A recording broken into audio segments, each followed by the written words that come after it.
আজি সদৌ অসম ছাত্ৰ সন্থাৰ এটা পূৰ্ব ঘোষিত কৰা আছে এটা কাৰ্যসূচী।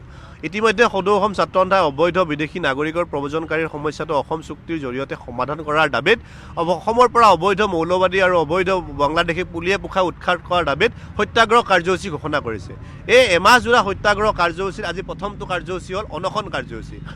গণতান্ত্ৰিক পন্থাত বিশ্বাস কৰা মানুহৰ বাবে, গণতান্ত্ৰিক পন্থাত বিশ্বাস কৰা নাগৰিকৰ বাবে এই অনশন কাৰ্যসূচীটো হ'ল এটা শক্তিশালী পন্থা।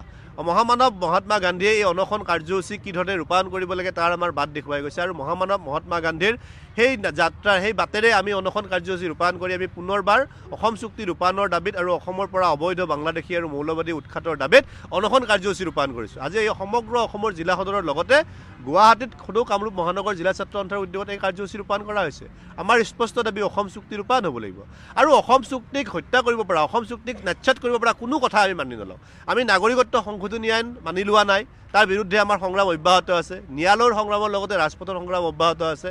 তাৰ লগে লগে যোৱা 1 ছেপ্টেম্বৰত যি ইমিগ্ৰেশ্যন এণ্ড ফৰেনাৰ এক্সামশ্যন অৰ্ডাৰ 25 আনি পেলাই তেখেতসকলে যি অবৈধ বিদেশী নাগৰিকক, অবৈধ বাংলাদেশী নাগৰিকক বা অবৈধ অমুছলমান নাগৰিকক ভাৰত তথা অসমত থকাৰ যি ব্যৱস্থা কৰি দিব বিচাৰিছে, ৰঙা দলিচা পাৰি দিবৰ ব্যৱস্থা কৰিছে, তাৰ বিৰুদ্ধেও আমি আমাৰ স্পষ্ট বাৰ্তা দিছোঁ যে আমি কোনো কাৰণত এই নিৰ্দেশনা আমি নামানো।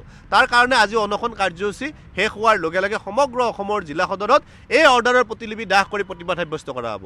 আৰু এইটো কথা স্পষ্ট, এই অৰ্ডাৰৰ পৰা অসমক ৰেহাই দিব লাগিব। তাৰ কাৰণে অসমৰ মুখ্যমন্ত্ৰীগৰাকীয়ে দিল্লীৰ ওচৰত সৰব ভূমিকা গ্ৰহণ কৰিব লাগিব।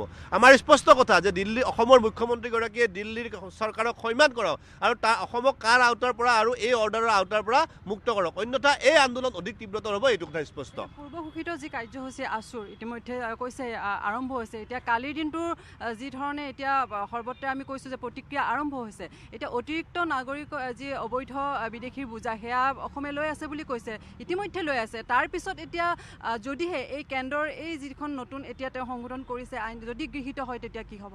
নহয়, এইখনতো ইতিমধ্যে তেখেতসকলে নিৰ্দেশনা প্ৰদান কৰিলে। ভাৰতত যিসকল ছখন দেশৰ পৰা অহা, ৰাষ্ট্ৰৰ পৰা অহা যিসকল ধৰ্মীয় শোষণ নিপীড়িতৰ বলি হৈ অহা নাগৰিকে যিসমূহে ভাৰতত ইতিমধ্যে আছে, যিসকলৰ তেখেতসকলৰ ভিছাৰ ম্যাদ উকলি গৈছে, যিসকলৰ কোনো বৈধ নথি নাই, তেখেতসকলে ভাৰতত থাকিব পাৰি বুলি কৈছে। এটা মাৰঘাটিক কথা, সাংঘাতিক কথা, যিটো আমি কা আন্দোলনৰ সময়তে কৈ আছিলোঁ যে ভাৰত চৰকাৰ, এইখন চৰকাৰে, যিখন চৰকাৰে চৰকাৰ গঠন হোৱাৰ পূৰ্বে কৈছিল যে 16 মে'ৰ পাছত বিদেশী নাগৰিকে বাংলাদেশে তালি টোপোলা বান্ধি যাব লাগিব, সেইখন চৰকাৰে চৰকাৰ গঠন হোৱাৰ পিছত নাগৰিকত্ব আইনক সংশোধন কৰি অবৈধ বিদেশী নাগৰিকক, অমুছলমান নাগৰিকক ভাৰতত থকাৰ নাগৰিকত্ব লোৱাৰ বাট প্ৰশস্ত কৰি দিলে। এতিয়া আকৌ 2014 চনৰ পৰা সেই অৰ্ডাৰটো নি পেলাই 2024 31 ডিচেম্বৰ কৰিলে, ইয়াৰ ম্যাদ বৃদ্ধি কৰিলে। এই ম্যাদ যে আকৌ 34লৈ বৃদ্ধি নকৰিব তাৰ কি মানে আছে? অৰ্থাৎ অনাদি অনন্তকালৰ কাৰণে বিদেশী অবৈধ বাংলাদেশী অবৈধ বিদেশী নাগৰিকক ভাৰত তথা অসমত থকাৰ ব্যৱস্থা কৰিব, যিটো কথা কোনো কাৰণে গ্ৰহণ কৰা নহয়, যিটো কথা অসম চুক্তি হত্যা কৰিব আমি মানি ল'ব নোৱাৰোঁ। সেইকাৰণে কৈছোঁ অসম চুক্তি আখৰে আখৰে ৰূপায়ণ কৰিব লাগিব।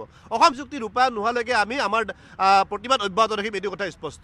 সীমান্ত চিল কৰাৰ কথা ইতিমধ্যে কৈ আছে যে সীমান্তত যিসকল অবৈধ বিদেশী দেখিলে গুলিয়াই মৰাৰ কথাও দাবী যিহেতু আছুৱে কৈ আহিছে বিভিন্ন সময়ত।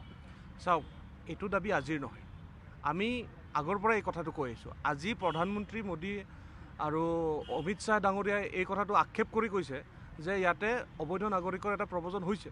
অকল আক্ষেপ কৰিলেই নহ'ব, আক্ষেপ কৰি থাকিলেই বিদেশী নাগৰিকৰ সমস্যা সমাধান হৈ নাযায়। আমি আগৰ পৰাই কৈ আহিছোঁ যিটো কথা আজি তেওঁলোকে কৈছে।